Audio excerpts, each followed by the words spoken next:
Tá começando mais um Expressões. Eu sou Matheus Martins e no programa de hoje a gente vai falar sobre teatro com o professor e ator James Beck. James, seja muito bem-vindo a mais um Expressões. E eu vou começar pedindo para você se apresentar. Então conta pra gente quem é o James.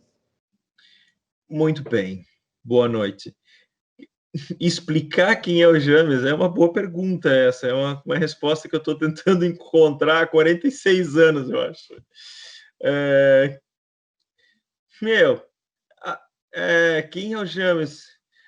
Eu não sei ao certo, vou falando algumas coisas que eu acho, porque algumas coisas que eu achei um tempo atrás já não sou mais também, então, né? É, eu sou daqui de Blumenau, e sou formado, inclusive, pela FURB também, no curso de artes cênicas.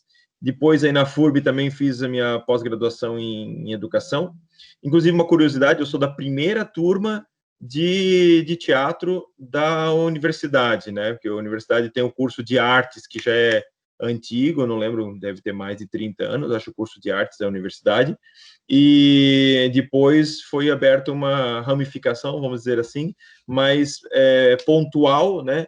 Já acho que junto no mesmo período abriu música e abriu artes cênicas, né? E isso foi em 95, se não me engano. E aí eu entrei nesse curso também, né, da graduação. Mas antes eu já estava envolvido com teatro, já fazia teatro num curso aqui no Teatro Carlos Gomes, no extinto NUT, que é Núcleo de Teatro e Escola. E fiquei um tempo ali, a coisa foi tomando outras proporções na minha vida, eu fui me encantando com a arte cênica, né? E aí apareceu essa oportunidade nesse período de me inscrever no curso da graduação, né? Eu pensei, vamos lá, uma experiência que eu quero viver, porque eu estou gostando muito dessa experiência que eu tenho não acadêmica, que eu estou tendo, né? Na época, e que agora, nesse momento, então, se tem essa possibilidade, fui. Aí fui, entrei na universidade, curti um monte também, experiências muito boas, com professores muito queridos, que uma boa parte deles tenho amizade até hoje. E aí depois eu fiquei um tempo fora também, fico fazendo outras experiências de teatro, não tão acadêmicas, vamos dizer assim. Aí depois eu voltei para Blumenau, daí eu fiz uma pós-graduação em educação aí na universidade. E aí eu, nesse período, também fui convidado para fazer parte da Companhia Carona de Teatro. Nesse período, estou falando já ainda, né? Então, em 2001, né? Por aí, né? Eu já estava na Companhia Carona de Teatro e eu trabalho como ator na Companhia Carona de Teatro, e nós temos também uma escola, né? Onde a gente aluga uma sala dentro do Teatro Carlos Gomes, e a gente ministra aulas. Então, nós temos uma área mais que seria o núcleo central do grupo, nós somos em 5 integrantes, e onde a gente monta espetáculos e essas coisas, e nós temos também uma ramificação mais pedagógica, né? Onde a gente coloca em prática isso que a gente, bom, pedagogicamente falando, essas questões pedagógicas, né? A gente coloca em prática as nossas vontades, nossos desejos, compartilhando sempre e trocando essa ideia com os alunos, né? Onde a gente é anual o nosso curso, né? E no final do ano a gente monta um espetáculo, cada professor com as suas turmas, né? Para ter que são apresentados na Mostra Carona de Teatro. Então já estamos na 22ª,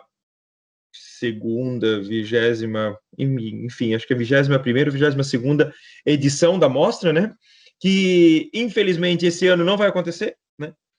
Quer dizer, não vai acontecer na prática, né? Vamos dizer, ao vivo, não na prática, ao vivo. Mas agora nós estamos encontrando formas, né, de tentar continuar nessa ideia pedagógica, né? E a gente está já oferecemos, na verdade, já está acontecendo, um curso expresso de teatro online, né? Onde a gente vai estar experimentando um pouco essa ideia virtual, né? Então, não são encontros presenciais, né? E aí os alunos, a gente vai conduzindo eles, o nosso tema de pesquisa com eles é Shakespeare, né? Então, cada um deles tem um monólogo para decorar, vamos dizer assim, né? E trabalhar sobre ele, não decora ipsis literis, porque não é essa a nossa ideia. A gente quer, na verdade, que a pessoa se sinta, esse aluno ator, ele se sinta bem, né, diante da câmera e vá falando, né, e vá colocando, às vezes, essas palavras, às vezes, essas traduções, às vezes, são tão coloquiais, né, porque são do inglês daquela época, né, e a gente vai tentar dar uma contemporaneizada um pouco nisso, não sei como vai ser exatamente o resultado final, e aí cada aluno depois tem que fazer um vídeo, e aí manda para a gente, daí a gente avalia, e dá umas dicas, aí depois vamos fazer um encontro individual, daí sim só o professor, a pessoa que filma, né, e o aluno ator, para a gente gravar de uma forma, um equipamento mais profissional, né, isso que ele ensaiou em casa, diante do celular dele durante esse período, depois a gente vai fazer uma edição para fazer um evento de final de ano virtual, então vai ser, não sabemos ainda como vai ser isso, mas uma plataforma, talvez, digital, onde as pessoas entram pelo link, como essas plataformas que tem, assistem o que a gente vai estar expondo, e depois os alunos vão estar expondo, e depois do final vamos fazer uma conversa. Então, o James circula no meio disso tudo, e mais um pouco, né? Eu aí tenho uma pesquisa de palhaçaria, que é uma coisa que me motiva bastante, assim, de pesquisa de teatro, né? Não que as outras coisas não me interessem, porque essas coisas todas relacionadas ao teatro me interessam muito, né? Mas é tanta coisa que às vezes você tem que escolher, né? Qual você quer canalizar um pouco mais, né? Dentro das suas ideias e das suas vontades, né?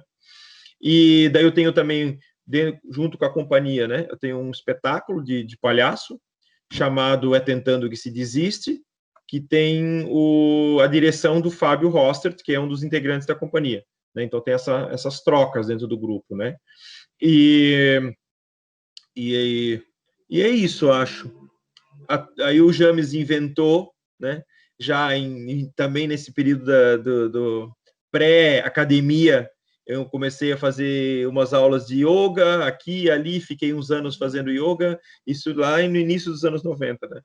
E aí abandonei um pouco, depois eu voltei para o yoga, aí quando eu voltei depois, em 2012, se não me engano, voltei para o yoga e não comecei não, aliás, não parei mais de fazer, e aí entrei em curso de instrutor de yoga, e hoje em dia também sou instrutor de yoga, e é isso, James, essa profusão de coisas assim, né? É, às vezes atacado como é que é, pela essência libriana que eu tenho, né? Que às vezes eu indeciso, né? Vai para cá, não sabe se vai para lá, e vai fazendo. Acho que é isso o resumo. Legal, James. Você compartilhou um pouco da tua trajetória, mas como que começou esse teu interesse pelas artes cênicas? Eu não sei como começou exatamente, tá? Não tenho um momento assim, vou, né? Claro que partiu de mim em algum momento decidi começar a fazer um curso, né? Ou fazer. Na verdade, sempre. Eu acho que, eu não sei, todas as vezes que eu vejo entrevistas das pessoas que estão relacionadas ao teatro, uma boa parte delas, eu não estou generalizando, mas uma boa parte delas começou na escola a fazer teatro, né? E eu era um desses caras metido com os meus amigos.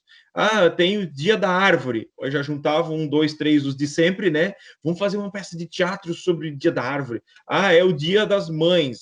É o dia do não sei o quê. Vamos inventar uma peça de teatro. Eu não tenho registro visual disso, nem fotográfico e nem de vídeo, mas devia ser umas bombas que a gente fazia, né? Mas enfim. Casamento caipira, não sei, eu tava o James lá no meio, enfiado, né? Então, eu sempre tive isso, mas também nunca. Porque eu tinha vontade de fazer, de contar uma história no palco, de estar aí no palco, né? Então, e aí, estimulado por outros amigos, aquilo nos fazia bem, deixava a gente se divertindo, a gente via que as pessoas se divertiam e a gente continuava fazendo. Muito bem, isso falando desse período de escola. Aí saí do período de escola, aí onde eu estudava no interior, aqui lá na Itopava Central, né? Quando eu saí de lá, porque daí só tinha, até na época era até o 8º ano, só tinha até o 8º ano lá. E aí depois você tinha que buscar estudo no centro, né? Mas ao segundo grau, né? Aí tá, aí eu peguei o segundo grau. E aí estudava aqui no centro, e num dia encontrei uma amiga minha, que era dessa época da escola, mas eu devia estar, ela não era da mesma série que a minha, ela era mais avançada já, então eu devia estar aproximadamente uns 5 anos, 4, 5 anos sem a gente se ver, né? E eu encontro ela aqui no centro. Eu perguntei para, inclusive, olha que coincidência, se não foi ano passado, foi ano retrasado. Encontrei ela na rua e essa história que eu vou contar agora, eu contei para ela, né? Porque ela não sabia, né? E eu encontrei ela, ela me disse assim, eu perguntei para ela, oi, tudo bom? Quanto tempo que a gente não se vê? Papapá. E ela assim, eu perguntei para ela, o que você está fazendo, cara? Aí ela assim, eu estou fazendo um curso de teatro. Aí eu, curso de teatro? Tipo, a minha cara deve ter sido, e existe isso, né? Não sabia, não, né? Isso eu tinha, sei lá, 16 anos por aí. Aí eu disse, curso de teatro? Ah, tem em Blumenau? Tem, é ali no Teatro Carlos Gomes, que na época, como eu falei antes, tinha o NUT lá dentro, né? É ali, vai ele te informar. Aí, como eu estava no centro, era um caminho, era passagem para mim, tá bom, beleza, eu vou dar uma passadinha lá, olha o abraço, ponto e rever. Muito bem. E aí eu cheguei, passei na frente do teatro, já entrei metido e fui me formando, né, que era o curso de teatro, eu queria saber. E naquele dia mesmo, eu já cheguei em casa com todo, eu não trabalhava ainda, né, fazia uns bicos, assim, né, essas coisas de bairro, né, vendia picolé para fazer uma grana, né.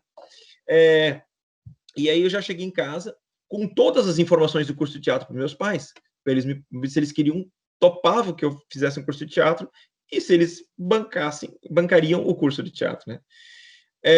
Aí disseram, não sei, houve resistência, uma família mais tradicional, teatro, não sei se isso é coisa legal, fazer um curso de teatro, enfim, todas essas mazelas que a gente pode imaginar que pode pairar, né, numa família, nisso, no início da década de 90, lá nas Itopavas.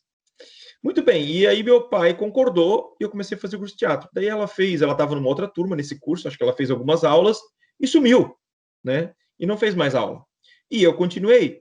Eu continuei um ano aquele ano, eu continuei no ano seguinte, acho que eu fiquei 3 anos lá, aí já saí de lá, eu já tinha formado um pequeno grupo de teatro dentro da própria escola, então já tinha uma galera que a gente se encontrava, a aula era sábados, eu acho. Não, daí eu saí depois do curso, mas eu continuei me encontrando finais de semana com essa galera, não mais na escola, mas a gente se encontrava na garagem da casa de um e de outro. E fomos fazer teatro. E aí a gente tinha um grupinho, daí a gente apresentava, daí fazia isso, fazia aquilo, e as coisas foram tomando outras proporções, aí de repente eu já era convidado para fazer uma participação lá no evento do bairro, que não, sabe, essas coisas assim, que vai se engatando e vai se metendo, né? Aí cheguei a fazer parte do clube, do grupo de teatro em língua alemã, aqui do 25 de julho, nesse período também pós ali, né? Como eu falo um pouco de alemão, eles ficaram sabendo disso, eles precisavam de uma pessoa nova no elenco, que tivesse que fazer um personagem novo, né, dentro do elenco, eles eram pessoas de mais idade, e aí souberam que eu falava um pouco de alemão, e aí falaram isso para não sei quem, e chegou a mim, eu fui trabalhar com eles também, fiquei um pouco lá. E aí, quando eu estava lá dentro, eu disse, cara, estava lá, estava aqui, estava ali, apareceu o curso de teatro da universidade, disse, pronto, não tem mais, né, é isso que eu vou fazer, né, porque eu estou curtindo. E aí foi, então, ou seja, não é uma coisa que eu escolhi, eu acho que a coisa me escolheu e eu fui sendo levado por isso, né? Nas artes cênicas, você atua também como professor, como artista e também como pesquisador, como você comentou anteriormente. Você pode falar um pouco mais dessa pesquisa que você tem desenvolvido na arte da palhaçaria? Quais resultados? Quais são os processos? Assim, na verdade, como a coisa da palhaçaria, inclusive, apareceu no meio desse teatro, né, de fazer teatro, que a princípio a gente pensa que as coisas são tão automáticas de ter conexão, né, nem sempre tem, ou pelo menos eu estou falando da realidade minha na época em Blumenau, né, talvez um grande centro, São Paulo, Rio, se fosse nessa época, a coisa seria diferente fazendo um curso de teatro, né? Mas aqui não era tão amarrado, tão conectado assim, né? E aí eu já estava na companhia Carona e surgiu a oportunidade, não, na verdade não, vamos voltar ainda, na época da faculdade, um dos meus professores, nós tínhamos um período de férias aqui da universidade, né? E um dos meus professores me disse, férias de final de ano, né?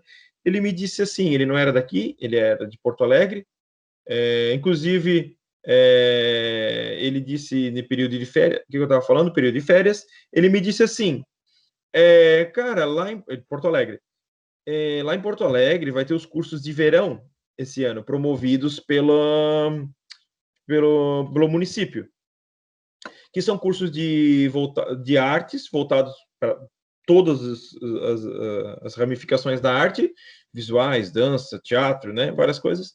E se tu quiser, eu te inscrevo. Ele falou, tu dorme lá em casa, pode ficar lá, né? E eu te inscrevo, é gratuito. Só tens que bancar a tua passagem, pode ficar hospedado e comer lá em casa, né?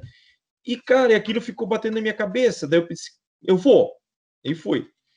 E aí me inscrevi num curso de palhaçaria, mas sem saber muito, eu tinha uma noção básica, bem leve do que era palhaçaria, mais voltada para a palhaçaria do circo também, né? Aquele do picadeiro que a gente conhece. E aí lá era uma outra ramificação do palhaço, que é o clown, né? Que, na verdade, o clown é palhaço em inglês, então não, é a mesma coisa, né? Só que ele tinha esse palhaço, o clown, esses cursos, eles têm uma pegada mais que vem do palhaço, não do palhaço do picadeiro, mas sim do palhaço do palco, né? Do teatro. E aí, uma coisa mais Europa, que surgiu na França, né? E aí isso veio para cá, essas ideias desse clown, né? Que pesquisa um pouco mais a questão do ator, os tempos, os ritmos, né? O clown, naquela época, no princípio, nem tinha muita questão vinculada com fala, era mais mudo, sabe? Uma coisa mais... Acho que para entender geral, assim, era quase um Charles Chaplin, né? O Carlitos, né? E tinha mais essa linguagem, que é mais mudo, né? Fazia as coisas nos olhares, né? Contando uma história, não só aquele do picadeiro que entra, faz a intervenção e sai, né? Não que o clown não pudesse fazer essa intervenção e aparecer e sair, porque agora já virou outras coisas, né? E aí depois de sair voltando de lá, essa pulga foi ficando atrás da orelha e fui me enfiando um pouco mais nisso. Aí agora sim, aí eu fiz outros cursos, né? Aí depois, dentro da Companhia Carona, nós deu a oportunidade de estudar com o grupo Lume, Lume de Teatro de São Paulo, Campinas. E eles trabalham a palhaçaria também, né? E o clown. E eu fui estudar com eles, e aí um outro mundo se abriu também, né? E as coisas foram construindo, e eu fui me interessando cada vez mais por isso. Aí eu fui estudando mais essa linguagem, né? E desenvolvendo alguns trabalhos, umas performances nessa linguagem. E aí quando abrimos a escola de teatro, continuei estudando, não estava muito seguro ainda, mas um pouquinho mais para frente eu me senti um pouco mais seguro. Eu falei para meus colegas, vamos esse ano oferecer um curso de clown, né, aqui na escola? E aí eu ofereci, daí fui aprimorando um pouco mais também essas questões pedagógicas no ensino da palhaçaria, né, junto com a minha pesquisa, minha autopesquisa, vamos dizer assim, do meu palhaço, né, porque essa coisa da palhaçaria é muito pessoal, eu não entendo como uma fórmula, né? É o meu palhaço, o seu palhaço, é como é o James, é o Matheus, é aquilo, né? E sempre está vinculado a isso de ser algo muito da tua essência, elevado a uma 10ª potência, assim, né? Algumas características tuas, né? E vai jogando nisso. E aí a pesquisa foi continuando. Aí depois, um momento mais para frente, já continuei a dar aula, deu a oportunidade de eu pesquisar através de um projeto da lei estadual, a pesquisar, não pesquisa prática, pesquisa teórica, né? Eu tive a ideia de escrever um projeto para pesquisar a itinerância da arte circense em Blumenau, falando até o período colônia. Então, minha pesquisa era antes de 1900. Eu levantei esse material. E, assim, não tem muito, mas tem coisas muito interessantes que se revelam ali, né? Que pequenas companhias que já passavam nesse período, 1880, 1890, 1910, né? Passavam por aqui em Blumenau.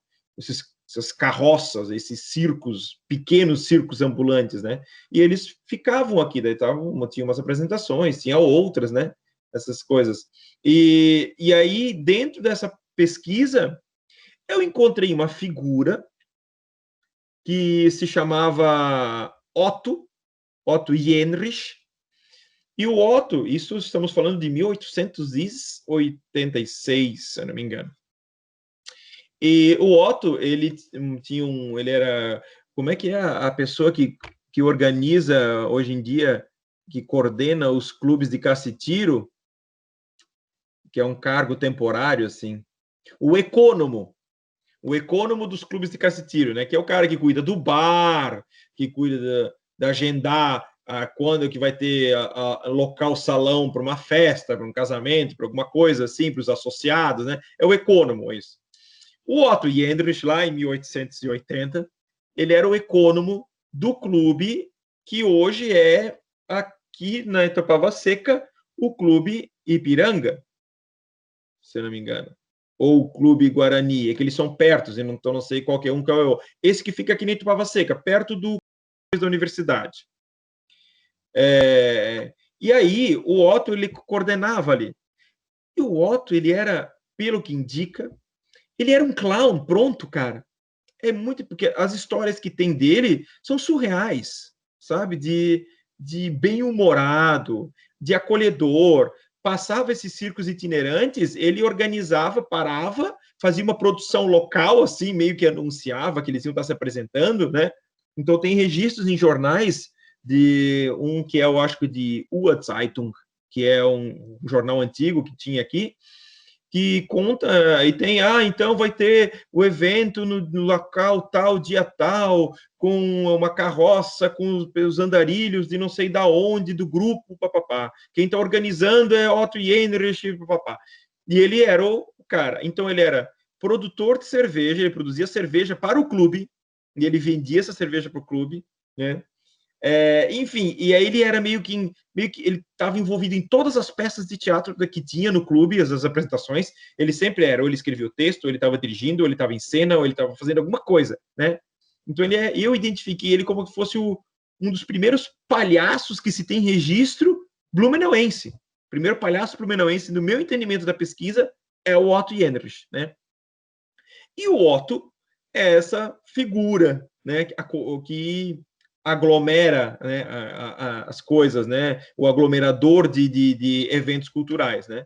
Então, essa foi uma outra etapa de descoberta da minha pesquisa com a palhaçaria, né. Então, é uma pesquisa que não para nunca, né. Isso, porque agora eu estou falando de algo mais acadêmico, né, não era uma pesquisa dentro de uma universidade, né, era dentro desse projeto, desse edital estadual de estímulo à pesquisa, e a minha palhaçaria daí, voltando agora, estou dando uma volta aqui, e aí a minha palhaçaria tá amarrado mais ou menos com esses estudos, leio uma coisa aqui, é bem autodidata um pouco também, né, de estar ensinando na escola, de me colocar em cena, ou com o meu espetáculo, ou o meu, que eu digo que eu estou em cena, mas é o espetáculo da Companhia Carona, né, ou fazendo uma performance, ou uma intervenção artística na linguagem da palhaçaria com outros amigos que pesquisam a palhaçaria em Blumenau. Então, também tem isso. E também, curioso, agora eu estou falando contigo e estou pensando, é curioso porque, assim como o teatro apareceu, a palhaçaria também apareceu para mim, não fui muito que escolhendo. Quando eu fui, estava envolvido, né, fazendo mais coisas, e quando eu fui ver, estava pesquisando a palhaçaria. E quando eu fui ver, eu estava pesquisando a itinerância da arte circense, que apareceu um palhaço, no meu entendimento, blumenauense, que era esse cara que aglomerador, no caso, né, de eventos culturais. E né, ele tinha um museu do lado da casa dele, que era dele, ele juntava cacarecos, assim, e trocava com os ambulantes e viajantes, sabe? E a palhaçaria, para mim, está essa coisa imbricada, assim, né? Eu James, eu palhaço, eu pesquisa, eu leituras que eu faço, e vai se construindo, assim. Eu vejo muito o palhaço como algo muito de cada um mesmo, né? Assim como a gente vai se construindo na vida, né? É, tu no jornalismo, eu como o outro como advogado, a gente vai se construindo na vida. O palhaço também tem essa seriedade, assim. Eu, James, vou construindo o meu a cada dia, com uma intervenção que eu faço, com uma apresentação que eu faço, com uma leitura que eu faço, né? Eu vou acumulando conhecimento e esse meu palhaço vai se aprimorando, né? Esse indivíduo, como qualquer outro indivíduo, se aprimora, né? É como se fosse como se quisesse falar de forma desconectada o James e o palhaço, mas o James é o palhaço é o James, sabe? Então tem esse lugar, esse emaranhado saborosíssimo, né, que se forma. James, como que é trabalhar com teatro aqui em Blumenau enquanto artista, professor e pesquisador? Eu diria que é bem difícil, né? E daí a gente pode perguntar, tá, mas então se é bem difícil, por que tu não para? Ou se é bem difícil, então por que tu não vai para um lugar que tu julga mais fácil? Porque eu também não vejo de forma tão simplista a coisa, né? É, se, se não é fácil, então por que tu continua? Porque eu acredito nisso e que talvez, assim como já aconteceu com outros que vieram antes de mim, só está assim hoje. Eu digo que não é fácil, mas dá. Só está assim, não sendo fácil, mas dá porque teve outros que vieram antes de mim. Então, sei lá, se eu quiser algo melhor para o meu filho, eu vou ter que continuar, não posso desistir, né? Se eu for embora, daí eu vou continuar a minha luta, mas vou em outro lugar, né? Ou então, se eu vou lutar, sei lá, num grande centro onde já tem tantos outros lutando, eu posso me juntar a eles e também, né? Então, não sei se é muito. Acho que é uma opção que não é opção, né? Porque não é fácil, mas eu curto também, né? Eu acho que tem lugares que a gente vai conquistando aos poucos, né? É, assim, eu acho que também tem uma questão do poder público com que poderia agir de forma mais contundente, né?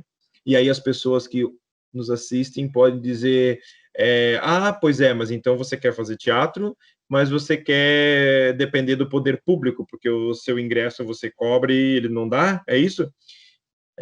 E não é também. Primeiro porque é responsabilidade do poder público também dar cultura e educação para a sua, né, para os seus, né? Só que tem uma outra coisa ali. Eles não conseguem fazer isso sozinho. Já está provado. A municipalidade, Blumenau mesmo, não consegue prover cultura e educação para os blumenauenses. Então, eu e minha companhia e os outros artistas da cidade, nós não somos inimigos do município, né? Nós estamos aqui para ajudar, então, né? O que não estou achando isso, são os dados que tem dados aí, tem os dados municipais, os projetos municipais que estão aí, tem o resultado, tem plano, tem planilhas, como é que é, prestações de conta ali, muitos de projetos feitos até agora, né? E mostram qual a capacidade de atingir que esses projetos que estão sendo feitos ao longo da história aqui, né? Desde o nosso edital aqui, né? Municipal, que enfim, outra questão, tem vários problemas, várias coisas para resolver ainda, né? Mas, enfim, esses dados indicam os resultados, né? Tipo, quantas pessoas essas ações culturais provenientes dos artistas através de projetos que eles escrevem, patrocinados pela lei municipal, quanto que se atinge, né, de número de pessoas que vão aos espetáculos. Estou falando só de teatro, nem estou entrando em outras áreas. Quantas pessoas vão ao espetáculo, quantas pessoas fazem cursos de teatro, tudo bancado. A municipalidade não conseguiria fazer isso tudo que é feito através dos artistas que estão aí para ajudar a municipalidade, porque a gente acredita no nosso município, a gente está aqui trabalhando, afinal de contas, né? não conseguiriam fazer isso, atingir esse número. Não conseguiriam, né? Porque é muita gente, né? Porque isso aí demanda muitas coisas. Então, vamos supor, então a municipalidade, se ela quisesse, ela teria que contratar atores para montar espetáculos e apresentar nos bairros para atingir esse número, apresentar no centro, em qualquer outro lugar, para atingir aquele número que está lá nos dados de público atingido. Não tem condições, é oneroso a burocracia de contratação de ator para o município. Como é que funcionaria isso, né? Ou então contratar professores para curso de artes nos municípios? Tem, mas são poucos, né? Que não atingem. Então, com esses projetos, com as oficinas, que os atores e pesquisadores e professores de teatro que tem na cidade, as oficinas que eles realizam, né, são muitas, e realizaram muitas já, de oficinas de teatro nas comunidades, principalmente, né, que é onde a gente quer chegar, e nós entendemos isso, né, que a gente sabe que a região central, quem mora na região central é mais privilegiada e, de certa forma, tem mais acesso à arte e cultura, né, mas as periferias não. Então, muitos dos nossos projetos já foram para a periferia. E eu não sei se a municipalidade, de fato, conseguiria atingir esse número de pessoas. Acho que eu já fugi um pouco da pergunta, né? Mas, sim. Então, entende que poderia ser bem mais fácil, né? Se nós tivéssemos mais empenho de verdade, né? Dos governantes, de tipo, não, nós vamos... Porque, assim, e nem estou pedindo uma coisa que é uma vontade minha. É fato, já está também comprovado. Arte, cultura, educação são essenciais para uma sociedade. Muito essenciais.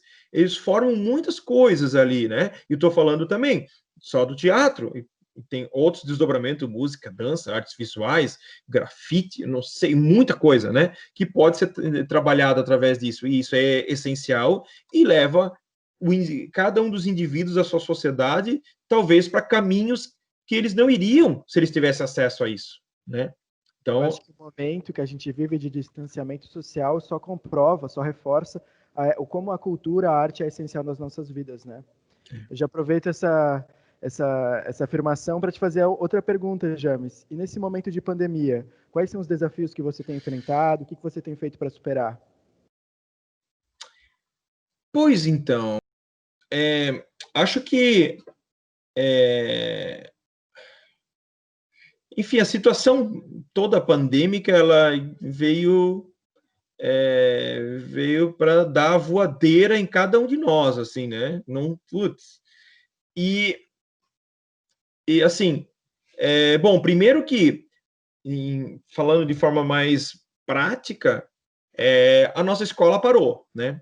A gente tinha uma média de 50 a 80 alunos por ano, pessoas que teriam acesso e se desenvolveriam como indivíduos, como atores ou não importa, né? Tem gente que, inclusive a maioria das pessoas que vem buscar um curso de teatro conosco, e eu acho até que nos outros cursos de teatro que tem na cidade, eu me arrisco a dizer, e por experiência, que não é a maioria que vai lá porque quer ser ator, atriz, né? Vão por outras razões, e essas outras razões tornam essas pessoas, e eu acredito nisso, em seres humanos melhores.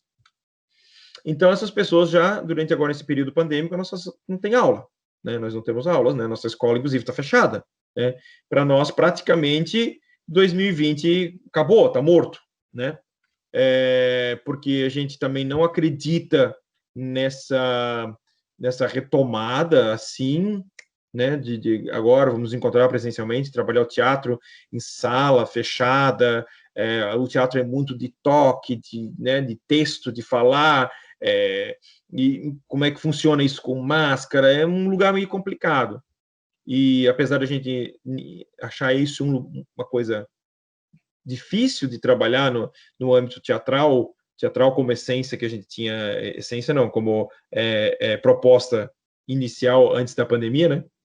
A gente não sabe muito bem como isso vai se dar a partir de agora, né? Mas, então, além disso, a gente também não acredita muito.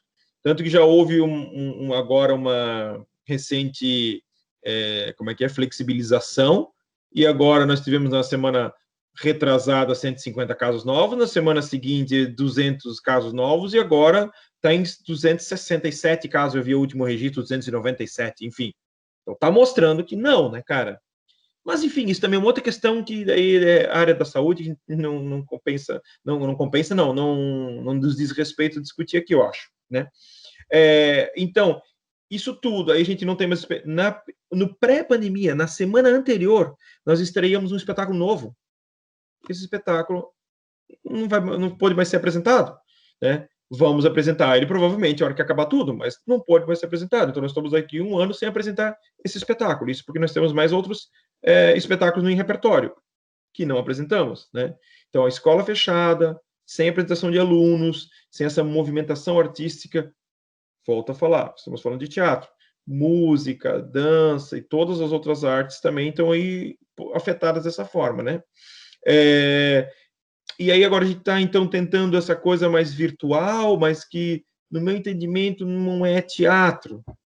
É uma forma de tentar fazer que a arte esteja aí. Como tu mesmo falasse antes, percebendo que a gente precisa dessa arte, né? As pessoas querem consumir isso. Então, nós temos público para consumir a arte, né? Mesmo Blumenau, uma cidade com, não sei, 300 e poucos mil habitantes, né? Não sei em quanto a gente está agora. Mas acho que é mais de 300 mil. E, então, esse lugar do período pandêmico aí, ele deixou a gente em um lugar bem difícil, assim, bem difícil. E estou falando de apresentar espetáculos, de dar aula, e isso automaticamente reflete em questão econômica, né? Porque não tem dinheiro, não tem ingresso, não tem mensalidade, não tem nada, né? E aí agora a gente está tentando se reestruturar. Tem alguns editais aí saindo para medidas emergenciais, assim, mas são editais extremamente burocráticos, né? Se não burocráticos, não me arrisco a dizer, que são editais que não muito burocráticos. Acho que essa é a palavra, entendeu? Não é simples o negócio, né? E aí, e a gente ouve muito, porque, isso aí, esses editais emergenciais para a classe artística é só para, sei lá, para tirarem dinheiro, para tirarem proveito, né? E me aponta como é que é? Um ator em Blumenau que esteja rico por causa de verbas da municipalidade ou do governo, sabe? Então, tem muita incoerência, né, no meio disso tudo. Então, por isso mesmo, eu acho que essas questões deviam ser todas mais flexibilizadas, esse acesso, né? É muita burocracia. E aí, claro, tu te pega de novo nessa questão de privilégios, né? Então, se você é um ator, que você tem acesso à internet, tem um computador que funciona, que é ágil, e você manja um pouco de parte burocrática para conseguir escrever nos editais, porque senão você pira, é muita burocracia. É praticamente um trabalho contábil, né, de contador, de prestação de contas, que tem que fazer absurdo, né? Então, como é que faz isso? E aí, tem, assim, até as outras questões, né? Então por que os editais podem ser mais simples, né? Pode ser mais simples, aliás, não é isso. Para se inscrever nos editais, então, e nas prestações de contas e nos acessos a essas verbas para fazer a arte, então contratem, vamos supor que a fala seja essa, né? Contratem alguém um produtor para escrever o projeto. Show. Então, contrate alguém para fazer a prestação de contas, alguém que entenda da área contábil administrativa. Show. E aí, com qual dinheiro eu vou trabalhar? Então, né? E as verbas são reduzidas, então eu tenho que fazer o meu projeto extremamente enxuto. Então, eu tenho que escrever, eu tenho que executar, eu tenho que fazer a prestação de contas, eu tenho que administrar, né? Eu e as pessoas que estão envolvidas, né? Porque as verbas são muito restritas. Então, é lógico que eu gostaria que o Matheus escreve o projeto, o José faz a prestação de contas, né, e eu ensaio, eu apresento, eu crio isso, né? Mas não tem verba para isso, né? Então é outro lugar. Então essa pandemia, ela veio para piorar mais ainda a situação, porque a gente já está isolado e aí mesmo tem que trabalhar praticamente sozinho para ter acessos a esses editais, né? E a gente está falando, como eu falei, que é desses lugares, às vezes, de privilégio, assim, né? Eu tenho um computador, eu tenho uma internet, e tenho meus amigos, o meu grupo de teatro, mas tem muitos artistas que estão praticamente solo, né? Porque os grupos se desmantelaram, ou foi para lá, outro foi para cá, e aí como é que vai trabalhar? Tem que trabalhar sozinho, vai ter que se reorganizar, e aí tem mais a burocracia ainda de um edital que era para ser mais simples, e as coisas, na verdade, tem meio que atropelando, assim, né? Então, às vezes a gente até desconfia que, tipo, não é interessante para o poder público tornar as coisas simples, né? Torná-las burocráticas é muito mais interessante, parece. Não estou afirmando isso, estou vendo o que me parece, às vezes, né? É muito mais interessante, porque aí logo eles desistem, daí logo eles param de encher o saco, sabe? Essas coisas assim, né? Porque, às vezes, já ao longo da história, né? A arte, por vezes, ela foi um problema para a sociedade, não a sociedade, que a sociedade quer arte, né? A sociedade, os governantes, né? Porque a arte tem essa liberdade de ver e apontar, né, as coisas, né? A década de 60, 64, quando as músicas que surgiram ali criticando o período da ditadura através da poesia, né? Os músicos conseguiam dizer o que é que estava sendo feito, ali o que estava sendo feito, né? E aí, às vezes, como esses governantes nessa máquina burocrática que são de ver as coisas, não conseguem ver essa poesia, né?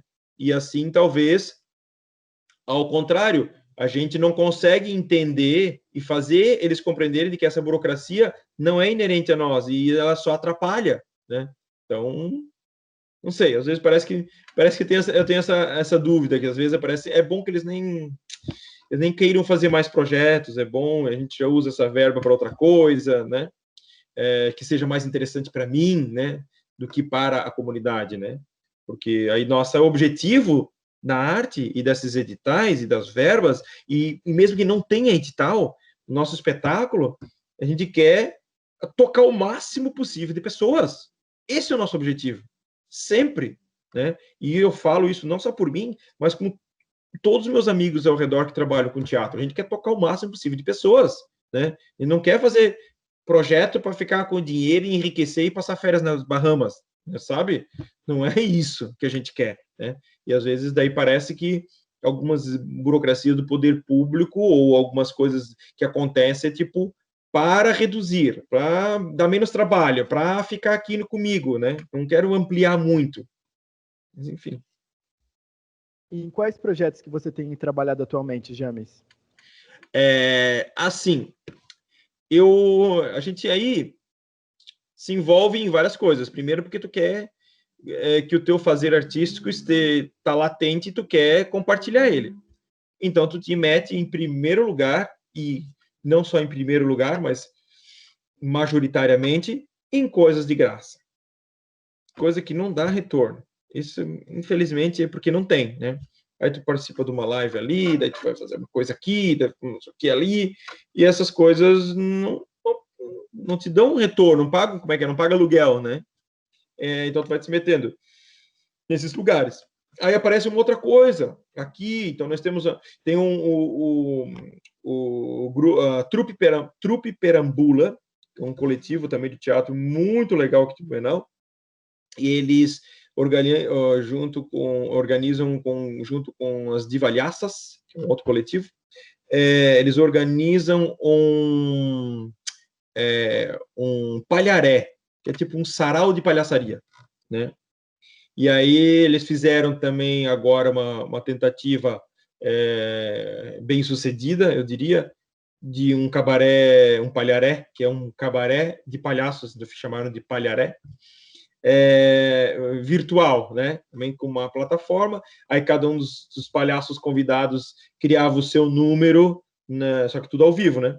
Criava o seu número lá na sala da sua casa, e daí eles instalavam a câmera, você, o meu computador, e a hora que eles te chamassem, você entrava, te chamava, e as pessoas que estavam conectadas assistiam, né? Então, foi bem legal, e eles abriram depois para botar a conta bancária embaixo para depósito, então, meio que como se fosse um ingresso, que quem estava assistindo pagava, né? E isso foi uma coisa legal que aconteceu.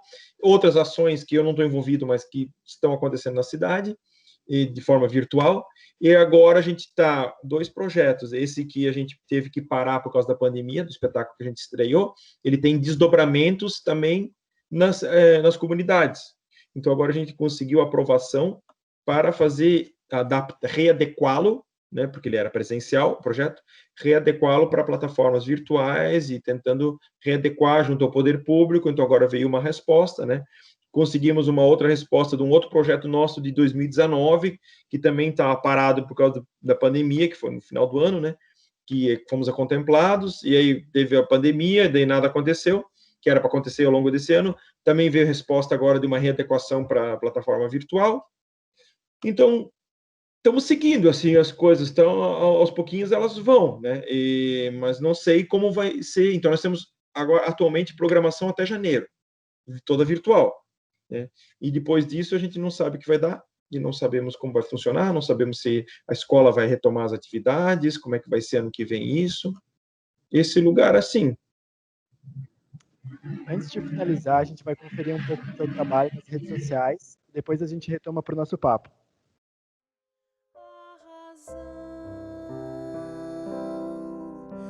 Tenta crer ser 1 milhão,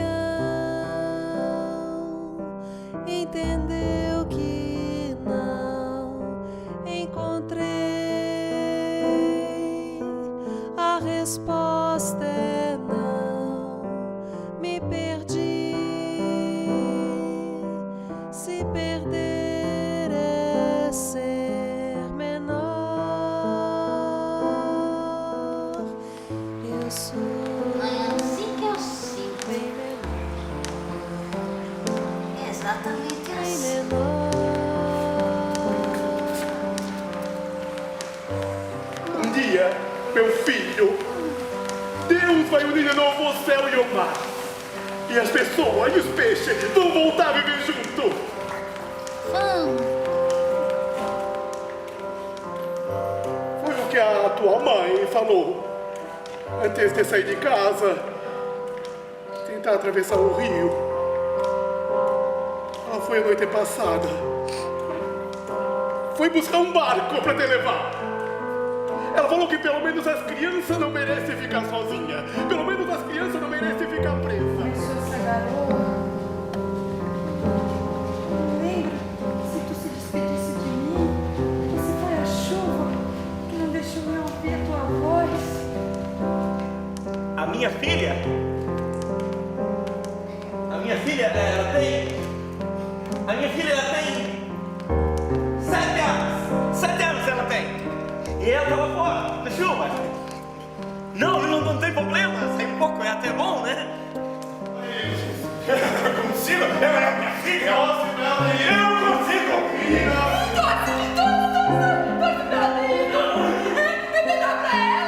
A porta não se move.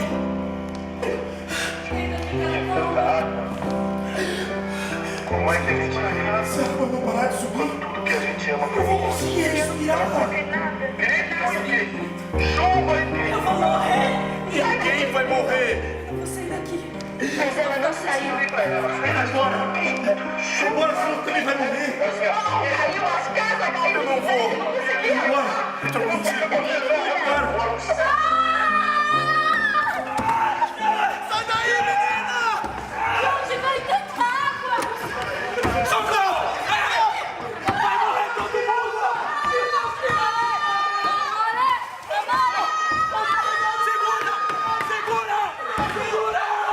Eu não vou conseguir sair! Eu não vou conseguir! A minha perna! A minha perna! Tira as crianças! Tira as crianças!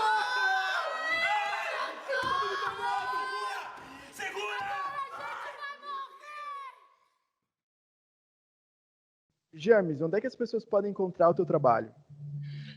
Bom, a gente está nesse período, então, mais do que nunca, ele está nas redes sociais, né? Eu estou utilizando agora como plataforma de comunicação, assim, de expor meu trabalho, de comunicar com as pessoas, o Instagram, né? Que é não sei, é o @jam, espera aí, agora, arroba JAME5 underline B3CK, que seria o 5 faz o S e o back o 3 faz o E, né? Que foi a única forma que o Instagram me autorizou a ter o meu nome lá, né? O James Beck já estava sendo usado, daí eu queria muito usar o James Beck, tentei de inúmeras formas e não aceitava nenhuma, daí eu aceitou essa aí com números. As pessoas podem te acompanhar por meio das redes sociais, certo? Certo. Legal, então. James, muito obrigado por compartilhar um pouco da tua trajetória, do teu trabalho aqui com a gente. Foi um papo muito enriquecedor. Muito obrigado. Eu que agradeço o convite também. Fico muito feliz. Para mim é muito importante também estar nesses lugares compartilhando as histórias, as vivências, né? E tudo que a gente faz ao longo dos anos. E em algum momento chega o momento de compartilhar não só o visual, que seria o palco quando a gente está lá, mas que nesses bate-papos, assim, contar algumas histórias, dar algumas referências e fazer as pessoas conhecerem um pouco. Eu acho muito legal também esse trabalho de vocês, é muito bom para ter esse espaço para as pessoas da arte se manifestarem e se apresentarem e se explicarem, não que tem que dar explicação, não é isso, mas de explicar um pouco como é que as coisas funcionam, como é que as coisas estão, né? Que às vezes a gente não tem noção de como é o trabalho do outro, né? Estou falando, claro, que da arte, né? Mas assim que às vezes também a gente vai, sei lá, assiste uma entrevista com uma outra profissão que a gente goste e a gente assiste, é assim que funcionam os meandros da profissão, né? Isso é muito interessante. Eu gosto de compartilhar, assistir essas coisas. Eu acho que as pessoas também gostam de assistir alguém falando da sua profissão. Toda certeza. A gente encerra o Expressões por aqui. Não esqueça de seguir a FURB TV no Facebook e no YouTube para não perder nenhum programa. Até o próximo. Tchau!